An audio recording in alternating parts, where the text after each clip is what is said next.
Fala aí, TI Hackers! Sejam bem-vindos, sejam bem-vindas a mais um podcast do The Walking Tech, o seu podcast semanal de tecnologia, provocações, empreendedorismo, carreiras e outras baboseiras. Oferecimento PMG Academy. Eu sou o Adriano Martins Antônio e hoje eu vou falar sobre um assunto que todo mundo que mexe com projetos adora, é o bendito Kanban, que é, aliás, uma ferramenta maravilhosa, mas que nem todo mundo tem sucesso a usar. Se você é daqueles que tá levando uma surra braba do Kanban, fique ligado que eu vou explicar os vacilos mais comuns e que você deve evitar nesse caso.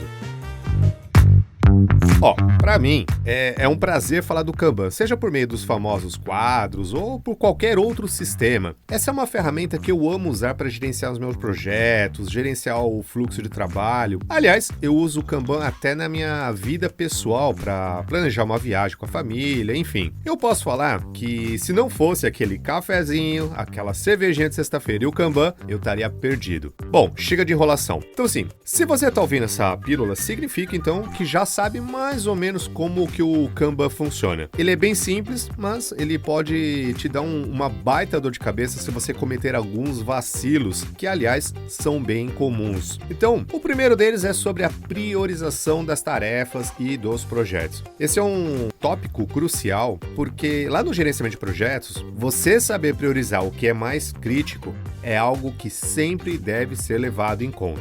Bom, até aqui beleza, mas pense o seguinte, se você não saber o que priorizar, a equipe automaticamente vai fazer o quê? Vai trabalhar no que não é fundamental. Aí o Kanban já perde toda a sua utilidade, já que ele é ótimo para visualizar o que é mais importante e em que pé está esse trabalho. Se você só monitorar as coisas que não são essenciais, só vai estar perdendo tempo. Então, para fugir desse problemão, defina uma espécie de intervalo de tempo para se reunir com a equipe e ver o que é mais importante no momento. Muito bem, o próximo tópico está no chamado microgerenciamento. E aqui vai mais um puxão de orelha do tio Adriano. Se você é daqueles gerentes de projetos que sempre querem um relatório detalhado das pequenas tarefas do dia a dia do membro da equipe, ou pior, daqueles que fica bisbilhotando o que está fazendo o seu funcionário, o membro da equipe, saiba que isso é chamado então de microgerenciamento. O Kanban não é para microgerenciar. Ele é uma forma de visualizar o fluxo de trabalho. Se você ficar sempre em cima do envolvido no projeto, do jeito que eu te falei, é bem capaz do quê? De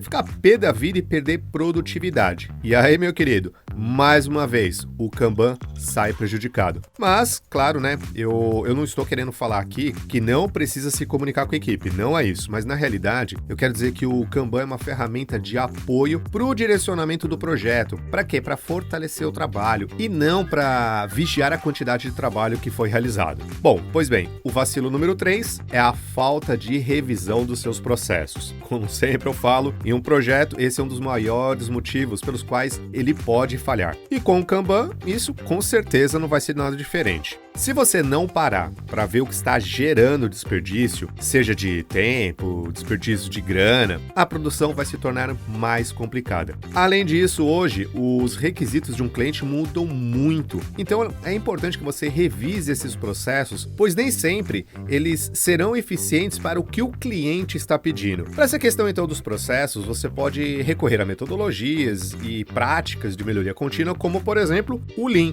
Quanto menos complexidade nos processos, mais o seu sistema Kanban vai funcionar. Bom, o erro número 4 é um problema meio típico, né, desse mundo moderno em que a gente vive. Ou seja, achar que a automação é tudo.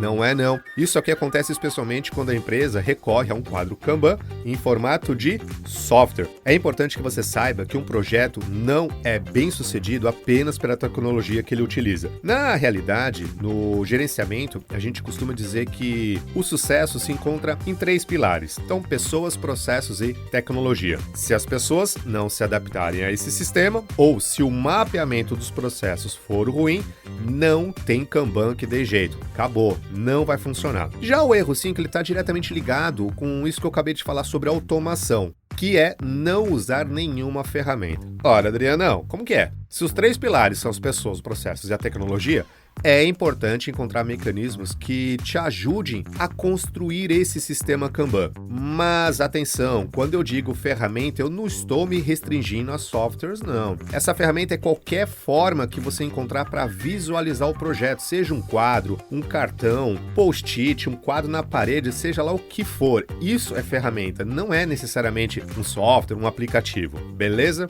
O sexto vacilo que eu quero destacar é a falta de flexibilidade para as mudanças. Eu sei, se você é um gerente de projetos, mudança no escopo é algo que te dá mais medo do que filme de terror. Eu também costumo ser um pouco relutante nessas questões, mas não adianta. Hoje você precisa se adaptar ao que o cliente pede. Algumas metodologias, elas são até, posso dizer, rígidas com essa questão das mudanças, mas não é o caso do Kanban. Uma das questões que o Kanban mais incentiva é a entrega o quê? Constante, repetitiva, aquela famosa palavra iterativa. Então, se algo surge como uma prioridade a ser entregue para o cliente, não adianta. Você precisa adaptar o sistema. Bem, outro típico erro é não dividir os grandes projetos em pequenas tarefas, né? Então, o Kanban é um sistema onde justamente você tem a visibilidade de tarefas menores que compõem o projeto como um todo.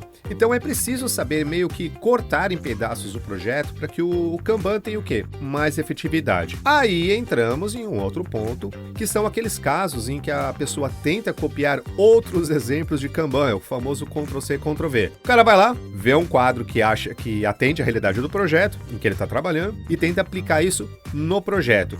Qual que é a chance disso dar certo? É zero. Mas olha, tenha algo em mente. Nunca, jamais copie outro sistema Kanban. Caso você tenha alguma dificuldade para adaptar um sistema de Kanban para a sua realidade, use, por exemplo, um sistema como o Static, que é uma abordagem para começar a introduzir o Kanban na sua empresa. Outro típico erro é não medir o lead time.